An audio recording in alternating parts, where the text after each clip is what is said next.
நம்ம இன்றைக்கி ரொம்பவே ஹெல்த்தியான டேஸ்டான ஹீமோக்ளோபின் அளவை அதிகரிக்கக்கூடிய கீரை சூப் எப்படி செய்யலாங்கிறத இந்த வீடியோவில் பார்க்க போகிறோம். Hi friends, welcome to 90s Jana channel. என்னோடய சேனலை ஃபஸ்ட் டைம் பார்க்குறவங்க சப்ஸ்கிரைப் பண்ணிவிட்டு பக்கத்தில் இருக்கிற பெல் பட்டன் அழுத்திக்கோங்க. கீரை சூப் செய்கிறதுக்கு ஃபஸ்ட்டு நாம் ஒரு 2 ஸ்பூன் அளவு பாசி பருப்பு எடுத்து அதை நல்லா கழுவிட்டு ஊற வச்சுக்கலாம். மற்ற தேவையான பொருட்கள் எல்லாம் நாம் ரெடி பண்ண தண்டியும் இது நல்லா ஊறட்டும். இப்போ நமக்கு தேவையான அளவு கீரை எடுத்து அதை நல்லா கழுவிட்டு சின்ன சின்னதாக கட் பண்ணி எடுத்துக்கலாம். எந்த கீரை உங்கள்கிட்ட இருந்தாலும் நாம் இப்போ செய்கிற இதே மெத்தடில் நீங்கள் சூப் செஞ்சுக்கலாம். நான் இன்றைக்கி பருப்பு கீரை எடுத்திருக்கேன். நல்லா ஒரு கைப்பிடி அளவு நான் கீரை எடுத்திருக்கேன். இதை நல்லா கழுவிட்டு சின்ன சின்னதாக கட் பண்ணிட்டு வந்துடலாம். இந்த கீரையில் நிறைய சத்துக்கள் இருக்குது. குறிப்பாக இந்த கீரை இரத்த சோகையை தடுத்து ஹீமோக்ளோபின் அளவை அதிகரித்து உடல் சோர்வை குறைக்கிறதுக்கு உதவுது. கண் ஆரோக்கியத்தை மேம்படுத்துவதற்கும் எலும்புகளை பலப்படுத்துறதுக்கும் உதவுது.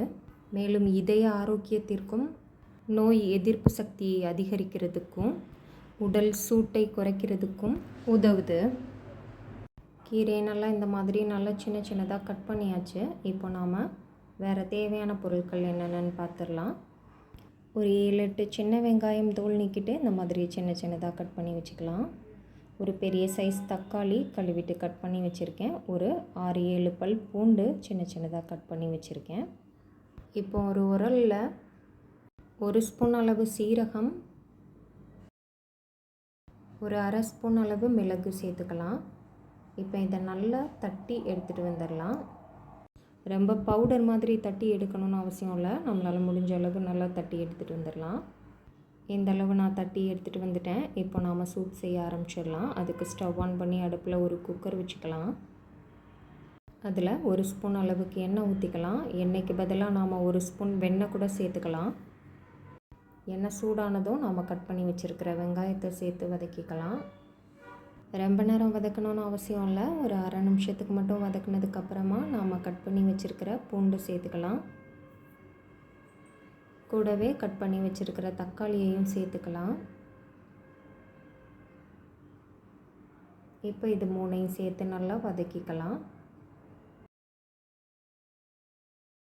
ஒரு 1 நிமிஷத்துக்கு எல்லாத்தையும் சேர்த்து நல்லா வதக்குனதுக்கப்புறமா நாம் தட்டி எடுத்து வச்சுருக்கிற சீரகம், மிளகு பொடியை சேர்த்துக்கலாம்.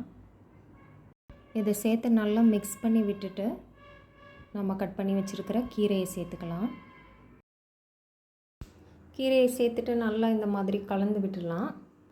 கீரையை சேர்த்து ஒரு 1/2 நிமிஷத்துக்கு மட்டும் வதக்குனதுக்கப்புறமா இது கூடவே நம்ம ஊற வச்சுருந்த பாசி பருப்பை தண்ணியை வடிச்சிட்டு சேர்த்துக்கலாம். சேர்த்து இப்போ இந்த பருப்பையும் கீரையும் சேர்த்து ஒரு 1 நிமிஷத்துக்கு நல்லா வதக்கிக்கலாம். அப்புறமா இதில் ஒரு 1/4 ஸ்பூன் அளவுக்கு மஞ்சள் தூள் சேர்த்துக்கலாம். மஞ்சள் தூள் சேர்த்து நல்லா எல்லாத்தையும் ஒரு தடவை கலந்து விட்டுடலாம். இந்த சூப் செய்கிறதுக்கு தேவையான அளவு தண்ணி ஊற்றிக்கலாம். நாம் எத்தனை பேருக்கு சூப் செய்ய போகிறோம் அதை பொறுத்து நமக்கு தேவையான அளவு தண்ணி சேர்த்துக்கலாம். நான் இப்போது ஒரு 3 பெரிய டம்ளர் ஃபுல்லாக தண்ணி சேர்த்துக்க போகிறேன். இது ஒரு 5 பேர் குடிக்கிற அளவு இருக்கும். 3 பெரிய டம்ளர் ஃபுல்லாக தண்ணி சேர்த்துட்டு தேவையான அளவு உப்பு சேர்த்துக்கலாம். நான் இப்போ ஒரு 3/4 ஸ்பூன் அளவு கல் உப்பு சேர்த்துருக்கேன். உப்பு தேவைன்னா லாஸ்ட்டு செக் பண்ணிவிட்டு சேர்த்துக்கலாம். இப்போ இதை எல்லாத்தையும் நல்லா கலந்து விட்டுட்டு குக்கர் மூடி போட்டு ஒரு 2 விசில் மட்டும் வச்சு நல்லா வேக வச்சு எடுத்துக்கலாம். குக்கரில் கீரையை வேக வைக்கிறதுனால நமக்கு நல்லா கீரை வெந்து வந்துடும்.